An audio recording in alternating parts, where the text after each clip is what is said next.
Letter بھی لکھ رہے ہیں اپنی ساری قیادت کو بشمول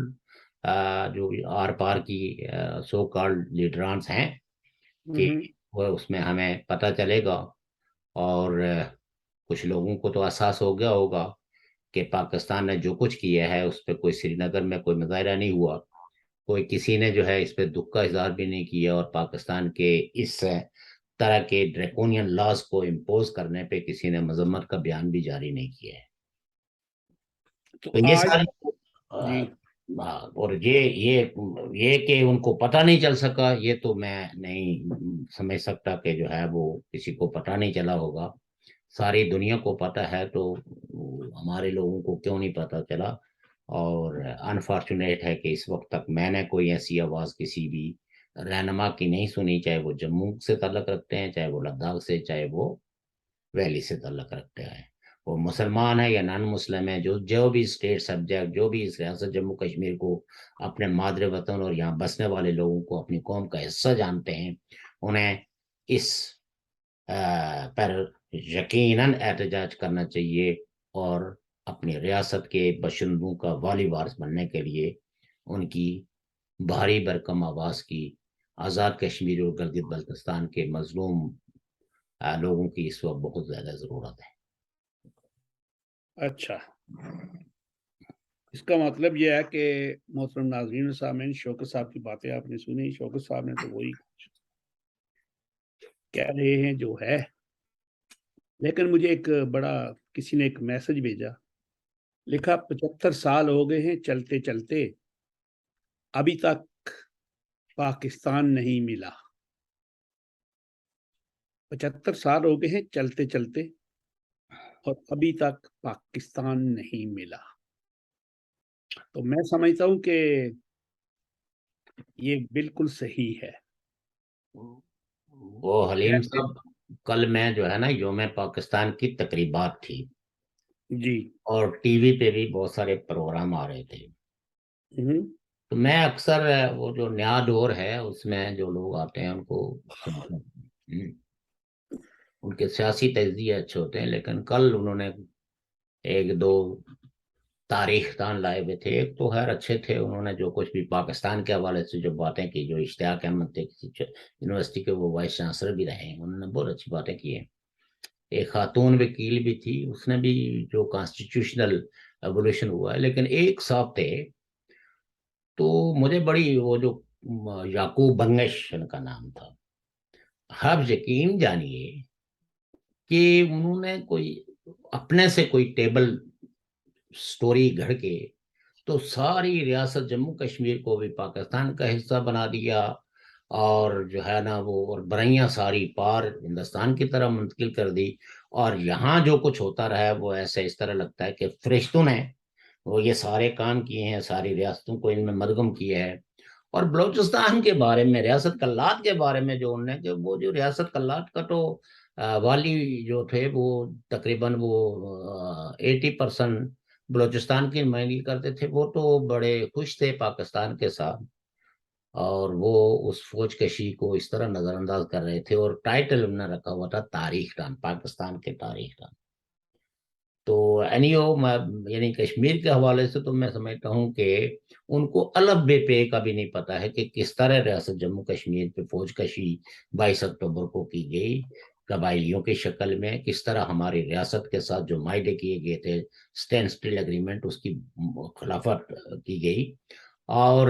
پھر یہ ہے کہ یہ جو آج کشمیری جو کچھ بھی بھگت رہے ہیں, پاکستان نے آج جو اپنا اصل چہرہ, یعنی پاکستان سے مراد کوئی پاکستان کی سرزمین نہیں, جو اس میں پالیسی میکنگ لوگ ہیں, انہوں نے جو اپنا چہرہ سے نقاب اتار کے, ہم لوگوں نے تو یہ چہرہ ان کا نقاب کے اندر بھی ان کا یہ چہرہ دیکھا ہوا تھا, لیکن جن لوگوں نے نہیں دیکھا تھا تو کئی لوگ جو ہے نا وہ حیران پریشان بیٹھے ہوئے ہیں کہ یہ پاکستان تھا, یہ کشمیریوں کی بات کرنے والا, کہ جس نے اس طرح کے قوانین ہم پہ تھوپے ہیں. پہلی بات آپ نے بنگش صاحب کے بارے میں کی, وہ تو بنگش تھے, وہ ان کا تو کشمیر سے کوئی تعلق ہی نہیں تھا, وہ کشمیر کے بارے میں کیا جانتے.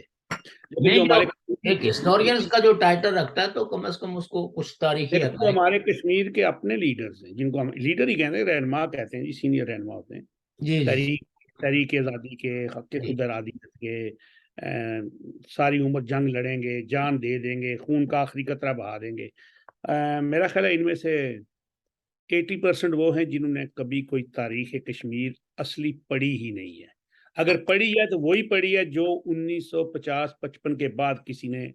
کوئی لکھ دی. میں گارنٹی سے کہتا ہوں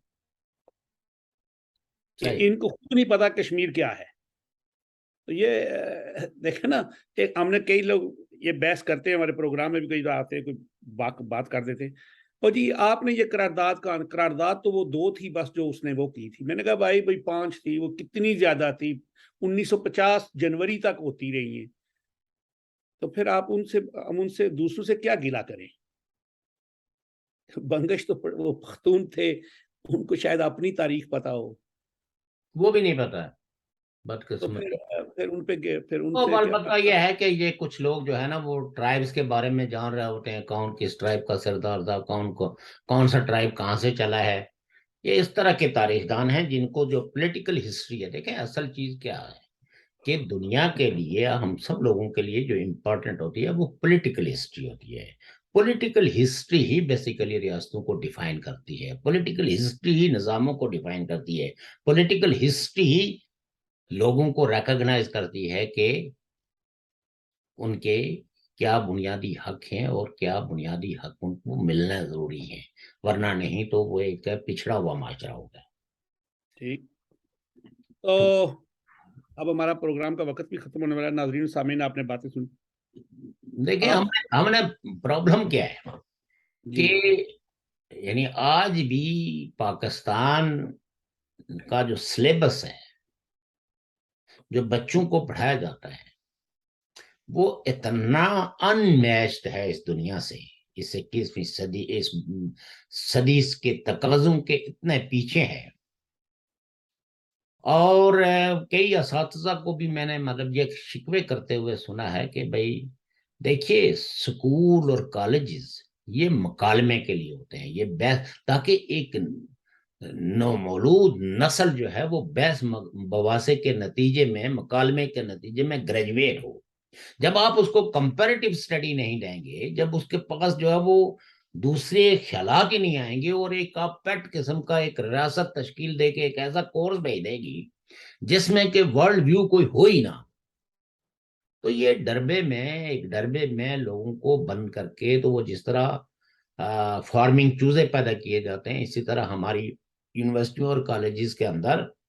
چوزے پیدا کیے جا رہے ہیں جو مائنڈ لیس ہیں، اور ان کا اس میں کوئی قصور نہیں ہے. قصور اس ملک کے پالیسی سازوں کا ہے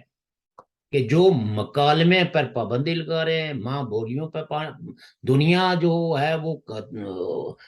کلچر کے تحفظ کے لیے اقدامات کرتی ہے. مقامی زبانیں جو ڈائنگ زبانیں ہیں ان کو تحفظ دینے کے لیے کہ تاکہ یہ زبانیں مر نہ جائیں. ڈاکٹر صاحب یہ پروگرام ابھی وقت ہمارے 35-40 منٹ سیکنڈ رہ گئے. محترم ناظرین سامعین، ابھی پروگرام کا وقت ختم ہو جاتا ہے، بات اب پھر کل کریں گے شوکت صاحب سے. بات یہ ہے کہ ہمیں یونٹی رکھیں اپنی ریاست کے جو لوگ ہیں ہم، اور دیکھیں کہ ہم اپنے لیے کیا کر سکتے ہیں، اپنی جدوجہد کیسے کریں. سیاسی ٹیبل ٹاک، امن، پیس اور ہر قسم کی انتہا پسندی سے دور رہ. اللہ حافظ. آج پورا آزاد کشمیر جو ہے نا وہ سراپا احتجاج ہے، ہر جگہ جلسے، مظاہرے، اور ایک بڑی ایسی صورتحال ہے کہ جو میں سمجھتا ہوں کہ تمام ڈائسپورا کشمیری کو اس پہ سنجیدہ لائے عمل ترتیب دینے کی ضرورت ہے. ٹھیک ہے جناب. اللہ